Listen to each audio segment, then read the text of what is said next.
부동산 신문 읽어주는 공인중개사의 땅사고 TV 임동성입니다. 매일경제신문이고요. 일산 부동산의 볕드남, 그다음에 서울 안이 동탄의 4,000대의 분양단련에 공공 주축 과열되고 있다. 서울 아파트 거래 가뭄에도 10채 중 6채는 거래 가격 올랐고요. 쭉 보면 거래 주기 완화 영향 1분기 상가 평균 시가가 역대 최고랍니다. 그리고 전월세 신고제 계도기간 1년 연장하고 있고요. 현대산업개발 지역 청년대상 직무 멘토링 진행합니다.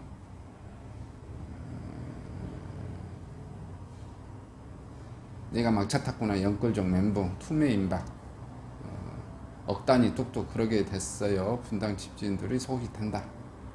가격 좀 떨어지고 있습니다. 근데 떨어져도 버티셔야 돼요. 올해 내년에 떨어지다가 다시 더 치고 올라갈 것 같고요. 자, 그 다음에 공사 안 하는 게 낫다. 수축거리는 건설사도 분양도 안개 속이 납니다. 이게 분양 가격이 폭등하고 있죠. 분양 가격은 그대로인데 이게 자재비 공사대금이 폭등하고 있는 거죠. 그래서 수주 금액이 낮아서 수주를 아예 안 해버리는 경우죠. 수주를 하면 손실이 나니까 공공재개발 사업장 현장 설명회에 건설사 참여가 제로, 예상보다 낮은 공사비 제시되자 입찰 포기, 철근 시멘트 레미골 줄줄이 인상, 인건비도 인상, 공사비 갈등으로 서울 분양 일정도 줄줄이 연기, 최근 건설 현장 원자재 가격, 인건비 등 급상승하면서 늘어난 공사비 부담이 수주를 꺼리는 건설사 늘고 있고요. 공사비 부담이 늘었지만 조합 등 사업주가 제시하는 금액이 낮아 사업을 수주해도 손해가 불가피해 차라리 수주를 안 하는 게 낫다. 입찰 포기. 주요 정비 사업의 공사비 갈등으로 분양 일정이 줄줄이 연기. 하반기 공급도 차질이 빚어질 수밖에 없다. 24일 정비업계에 따르면 경기 성남시 수정구 신흥 1구역 재개발 사업조합은 지난 4일 시공사 선정을 위한 현장 선정을 열었지만 당초 입찰 참가 선정에 일단 건설사들은 모두 참여하지 않아 유찰됐다. 현재 공공재개발이 추진 중인 시흥구역이 4,183가구 대산지를 조성하는 사업이고 당초 DL, ENC, GS건설 등 4개 건설사 참가 신청을 했지만 실제 현장 설명에 열리지 모두 부착. 업계에서는 조합이 제시하는 공사비가 예상보다 낮아 평당 495만원 이하 책정되자 수익성 우려를 우려한 건설사들 줄줄이 입찰 포기. 부산 재개발 최대로 꼽히는 해운대구 유동 3구역 재개발 사업도 10일 시공사 입찰이 나섰지만 건설사가 단 한 곳도 참여하지 않아 또 유찰. 우동 3구역도 내달 3차 입찰 진행할 예정. 금액 똑같이 제시하면 계속 유찰 되겠죠. 대규모 정비사업자에서 시공사 선정이 번번이 무산, 배경에는 건설 자재값 인상 영향을 붙였다. 철근 콘크리트가 물론 시멘트 레미골 목조 원자재값 인건비 등이 급등했지만 조합 등이 제시하는 공사금액 같은 상황에 반영되지 않자 건설사들이 적자 시공 우려해서 입찰을 포기. 한 중견건설 관계자는 최근 자재값 인건비 등은 모두 올랐지만 조합이나 시행사가 제시한 시공비는 인상분에 반영되느냐 수주를 포기하는 경우가 많다. 요즘 같은 상황에서 주택사업 외에 다른 사업 분야에 집중하는 게 오히려 낫다는 분위기다. 실제 올해 들어 건재주값이 급등세를 보이고 있고 시멘트 업계는 7월 시멘트 톤당 가격을 5.1%에서 4월에도 15.2% 인상, 수도권 레미콘 업계도 이달부터 레미콘 단가를 13.1% 인상, 철근 가격도 널찍이 상승, 건설 현장에서 골조공사를 담당하는 철근공사 업계는 시공사의 공사비 증액을 요구, 수도권 철근 업계 건설사들의 공사비 증액에 협조하지 않을 경우 다음 달 공사 현장 셧다운 검토하겠다 밝혔고, 한 대형사 관계자는 최근 하도급 업체들이 공사단가 인상을 요구하고 나서면서 공기가 지연될 경우 손해가 불가피하지만 시행사는 조합장이 이미 계약을 체결하고 공사비를 인상해 줄 이유가 없다며 중간에서 이러지도 저러지도 못한 난감한 상황 이렇게만 되고 있다. 그래서 서울 둔촌 주공 사업장 공사 증액 문제로 그 분양 지금 멎었죠. 또 여기도 소송전이 될지 모르겠어요. 여기 또 보시면 추가로 이게 주담대 또 올랐다. 이자 부담이 눈덩이. 금리 0.25 인상 시 1인당 이자 16만 4천원 이자고요. 전체 연간 이자 부담이 3조 3천원 늘었고요. 5차례 금리 인상 1인당 82% 16조 5천원. 지난달 주담대 금리도 상승 이자 부담 한계를 느끼고 있고요.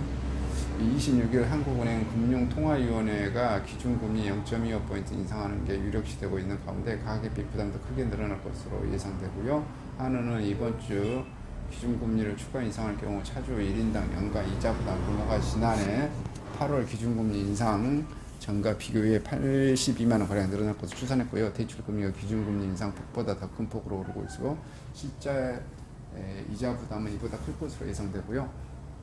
25일 한국은행에 따르면 한원이 지난해 12월 말 기준 가계대출 규모와 비은행권을 포함한 전 금융권 변동금리 비중을 기준으로 금융기관의 대출금리 상승에 따른 가계 연간 이자 부담 증가 규모를 시산한 결과 대출금리가 기준금리 인상폭이 0.25포인트만큼만 올라도 차주 1인당 연간 이자 부담이 16만 4천 원 늘을 것으로 산출됐고 가계의 전체 이자 부담 규모는 3조 3천 원 늘어날 것으로 추산.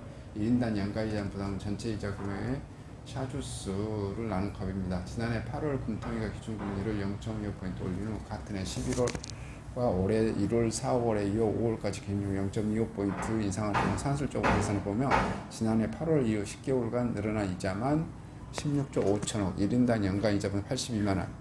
여기에 5월 이후 2, 3차례 추가 기준금리가 예상되고 있어 빚부담이 더 커질 것으로 5월 이후 2차례 더 올려 연말 기준금리 2.25 인상될 경우 1년 5개월간 이자만 23조 1천억 될 전망이고요. 대출금리가 인상폭이 실제 가계 이자 부담은 덜 클 것으로 예상됩니다. 실제로 같은 기간에 말 기준 신규 취급의 가계 대출금리가 3.66에서 1년 사이 0.83포인트 올라 이 가운데 주택담보대출 금리가 3.63에서 1포인트 올랐고요. 신용대출금리도 5.12에서 1.66 오르고요. 지난해 기준금리 인상폭이 0.5포인트였던 점에 볼 때 가계대출 인상폭은 기준금리 최고 3.3배 높아졌고요. 하는 관계자는 엄밀하게 따지면 자산가치 상승이나 개인 신용 변동금리 상승에 따른 이자 수입 등이 달라질 수 있기 때문에 정확하지 않다면 단순히 가계대출 이자가 올랐을 때 차주의 이자 부담이 어느 정도 되는 지난해 말 기준으로 추정이 가능한데 올해 1분기 수치를 반영하려면 가계대출 DP가 확인되는 6월쯤이나 가능하다고 말했고요.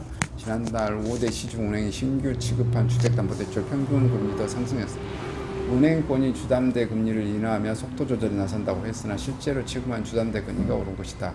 은행연합회에 따르면 KB, 국민신한, 하나우리, NH농협 5대 은행이 지난달 신규 취급한 주택담보대출 평균 금리 3.83에서 4.37 상당 기준으로 전월보다 0.05포인트 오른 것으로 집계됐고요. 5대 은행의 3월 신규 취급 기준 주담대 평균 금리는 3.9에 4.32 하단 기준으로 일부 은행이 주담대 금리를 인하해 0.07포인트 낮아졌고요.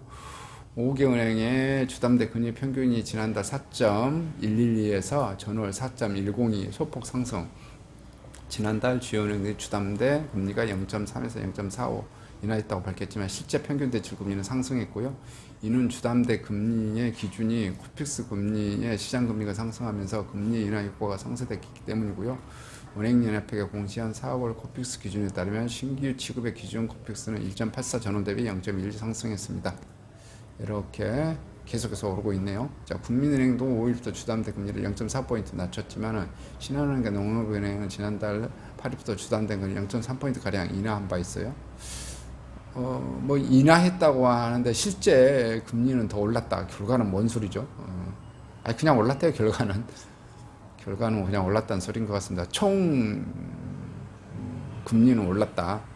근데 여기가 지금 여기 이 주담대 또 올랐다 소식 나오는데 지금 이제 이게 그 큰 그림을 제가 계속 보여주려고 하면 미 연준이 있잖아요.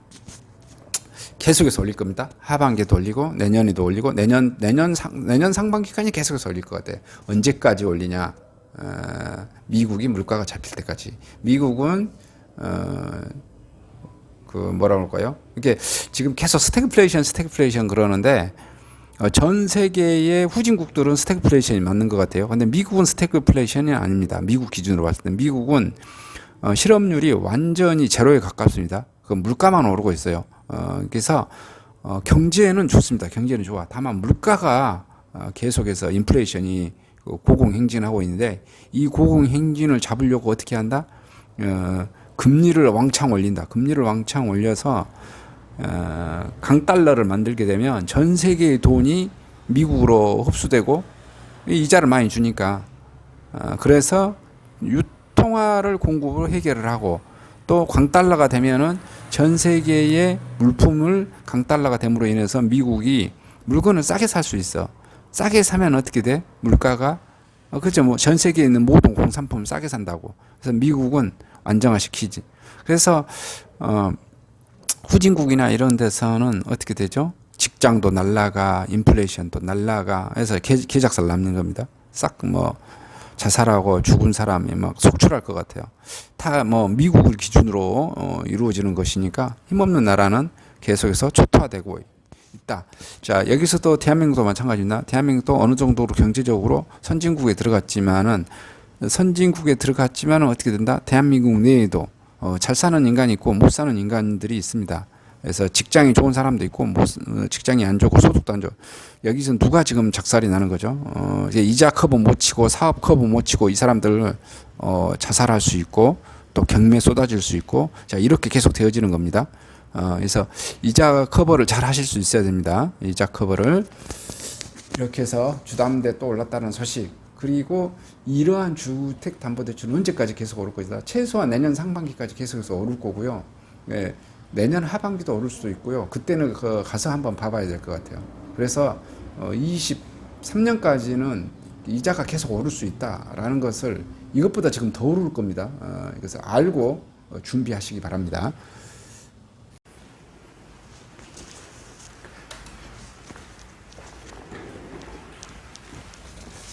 안녕하십니까? 저는 네이버 카페 빛가람 혁신도시 카페를 운영하고 있는 카페직이고요. 카페 활동하고 있는 카페 부동산입니다.